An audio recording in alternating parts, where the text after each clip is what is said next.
এই দৃশ্য কক্সবাজার সমুদ্র সৈকতের সুগন্ধা পয়েন্টের। দেখতেই পাচ্ছেন সৈকতের বালিয়াড়ির চেয়ারে বসা দুই পর্যটককে বোর্ডে মাসাজ করছে দুই শিশু। তাদের উভয়কেই ফুরফুরে মেজাজে দেখা গেলেও আশপাশে থাকা অনেক পর্যটক এতে বিরক্ত। পরিবার নিয়ে বেড়াতে আসা এক পর্যটক বলেই বসেছেন, এই মানুষদের কমন সেন্সের অভাব। আরেক নারী পর্যটক বলেন, রুচিশীল এবং ব্যক্তিত্ব সম্পন্ন ব্যক্তি কখনোই এমনটা করতে পারে না। তাদের বোর্ডে মাসাজ করতে হলে প্রয়োজনে স্পা সেন্টারে যাবে, তাই বলে এমন অসুস্থ মানসিকতার কোনো অর্থ হয় না।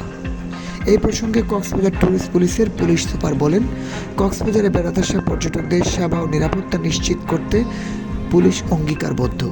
যারা পর্যটকদের বিরক্ত করে তাদের বিরুদ্ধে অভিযান অব্যাহত রয়েছে।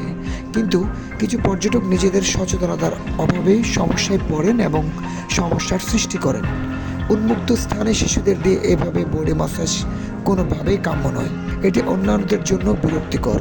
এই ক্ষেত্রে সচেতনতার বিকল্প নেই। Ocean voice, Cox's Bazar.